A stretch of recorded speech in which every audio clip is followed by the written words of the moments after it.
On dit, la prochaine chose qu'on dit, c'est que vous serez haïs de tous. Quand tu commences à servir, vous serez haïs de tous à cause de mon nom. C'est-à-dire que tu ne peux pas croire en Jésus et on t'aime. Ton Jésus là, s'il n'a pas encore dérangé les gens, il est encore en mode préparation. Mais lorsque tu l'as eu, même celui à qui, celui même quand tu n'as pas un destin, il va commencer à te détester pour rien. Certainement, il est venu la nuit, il a trouvé le feu, il n'est pas entré. Parce qu'il y a des gens qui te saluent pour te remercier du fait qu'ils t'ont bu le sang la nuit. Hein? Hey, sister, quand Dieu te bénisse, bonjour, bonjour, bonjour, bonjour. La personne te salue avec un sourire qui n'a pas de nom. Le matin, ce sourire veut faire comprendre que merci de m'avoir donné au moins 2 litres de sang la nuit. Ça m'a servi de carburant. Toutes les fois quand je voyageais, je m'arrêtais seulement en Guinée. Maintenant, il peut aller aux États-Unis. Lorsque tu as engagé un feu redoutable, un feu dangereux, il arrive, peut entrer le feu le plus. Dès lors, il te voit changer de chemin, c'est toi qui dis, c'est ça, bonjour. Tu comprends pourquoi? On sera haïs de tous.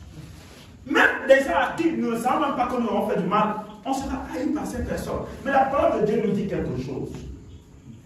Mais celui qui persévérera jusqu'à la fin sera sauvé. Ça veut dire qu'il n'est pas possible d'être sauvé dans cette génération si on n'est pas déterminé. Ce n'est pas possible d'être sauvé en cette génération si on n'est pas déterminé. Tu n'es pas déterminé dans les affaires de Jésus. Tu n'es pas déterminé dans la foi. Tu n'es pas déterminé dans la prière. Tu vas commencer, tu vas t'arrêter en cours de chemin. Il faut être déterminé. Ce qu'on vient de lire là maintenant, si tu n'es pas robuste, ça peut être compliqué pour toi. On va lire le livre de Hébreux chapitre 12, verset 1 à 4. Qu'est-ce que Dieu nous dit?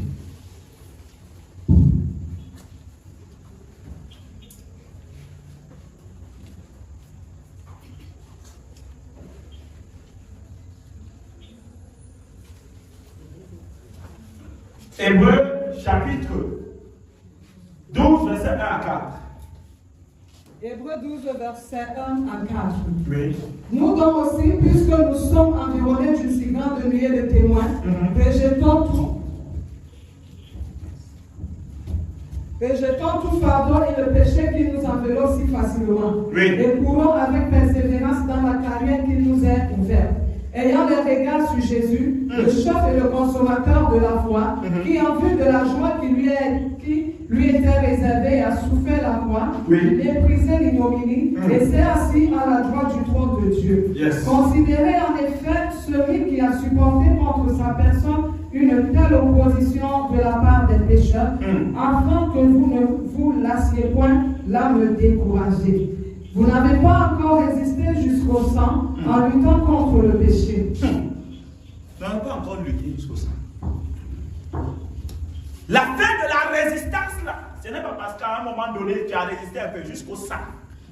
En fait, quand tu n'as pas encore résisté jusqu'au sang avec le péché, on veut te faire comprendre que le péché ici est symbole de tous les obstacles de la vie. Tu n'as pas encore lutté. Tu te plains de quoi?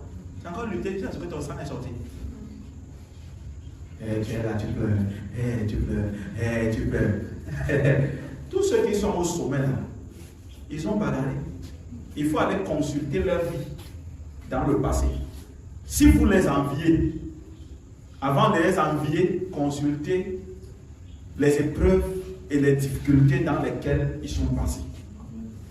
Et là, quand tu apprécies quelqu'un et que tu veux être comme lui, tu veux être comme lui par rapport à ce que tu as vu ou par rapport à là où il est passé.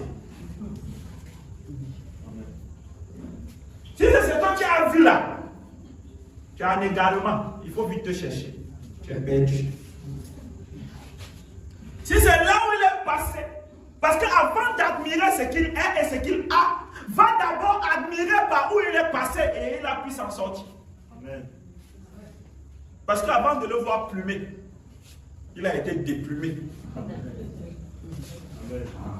Il faut comprendre bien ce qu'on veut dire là. Donc, la parole de Dieu nous dit que nous, donc, aussi, puisque nous sommes environnés d'une si grande nuée de témoins, rejetons tout fardeau et le péché qui nous enveloppe si facilement et courons avec persévérance dans la carrière qui nous est offerte.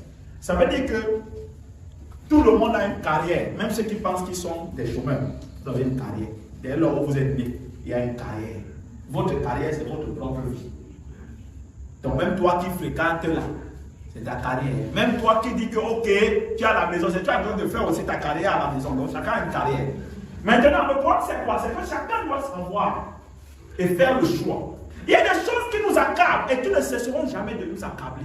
Si nous regardons ces choses, nous n'allons pas avoir les yeux fixés sur l'objectif. Dans la vie, il faut faire un choix entre ce qui t'accable, et les fardeaux que tu as, ou encore ce qui est ton objectif. Soit tu regardes les choses qui t'accablent et qui ici représentent les fardeaux, soit tu regardes l'objectif là où tu vas. Celui qui regarde son fardeau et tout ce qui l'accable verra que l'objectif est très loin. Mais celui qui regarde son objectif et oublie ses fardeaux, il va arriver.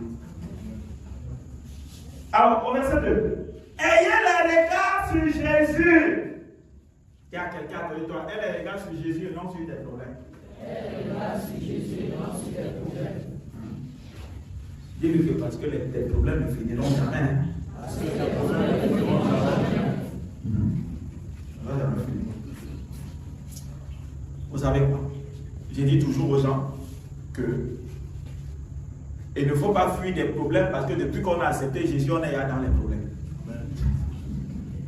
Et en fait, c'est une guerre que tu as déclenchée. Donc, même si tu dis que tu ne bagarres plus, tu vas bagarrer.